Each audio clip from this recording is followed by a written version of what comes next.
YouTube Hungama, the complete entertainment channel. వెక్కిళ్ళు. తరచుగా మీకు వెక్కిళ్ళు వస్తున్నాయా?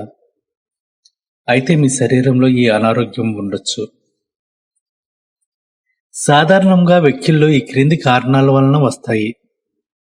అతిగా తినటం, త్రాగటం, గబగబా తినటం లేదా గబగబా త్రాగటం, మరీ వేడి లేదా చల్లటివి తినడం, లేదా చల్లగా ఉన్న గదుల్లోకి వెళ్ళటం లేదా ఆ గదులలో నుండి రావటం, ఆందోళన చెందటం. కొన్నిసార్లు ఏ కారణం లేకుండా కూడా రావచ్చు. మీకు వెక్కిళ్ళు వస్తూ ఉంటే ఈ క్రింది విధానాలలో ఏదైనా ఒకటి చేస్తే వెక్కిళ్ళు వెంటనే తగ్గిపోతాయి. వెక్కిళ్లను కార్బన్ డయాక్సైడ్ పోగొడుతుంది. అందుకని ఊపిరిని గట్టిగా బిగబెట్టి ఎంతసేపు ఉండగలమో అంతసేపు ఉంటే వెక్కిళ్ళు తగ్గిపోతాయి. లేదా ముక్కు నోటికి చెయ్యి అడ్డు పెట్టుకొని ఊపిరి పీలుస్తూ ఉండాలి. అలా చేయటం వలన మనం వదిలిన కార్బన్ డయాక్సైడ్ నే మళ్ళీ పీల్చటం వలన వెక్కిళ్ళు ఆగిపోతాయి. లేదా 2-3 స్పూన్ల పంచదారను నోట్లో వేసుకొని నమలడం వలన కూడా వెక్కిళ్ళు తగ్గిపోతాయి. నాలుకను వేళ్లతో పట్టుకొని బయటకు లాగడం వలన కూడా వెక్కిళ్ళు తగ్గుతాయి. ఐస్ని చప్పరించటం వలన కూడా వెక్కిళ్ళు తగ్గుతాయి.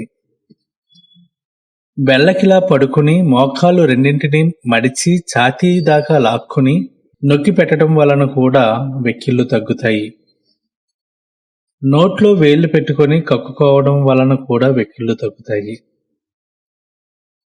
ఈ పై విధానాలలో ఏదైనా ప్రయత్నిస్తే వెంటనే మీకు వెక్కిళ్ళు తగ్గిపోతాయి.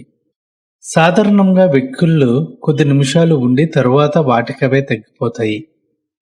కానీ వెక్కిళ్ళు అదే పనిగా 1 కన్నా ఎక్కువ రోజులు వస్తూ ఉంటే మన కిడ్నీలు గాని, ఊపిరితిత్తులు గాని, కాలేయంలో గాని ఏదైనా సమస్య ఉందేమోని డాక్టర్కు చూపించుకోవాలి. If you like this video, please like and share. For more videos, please subscribe. Thanks for watching.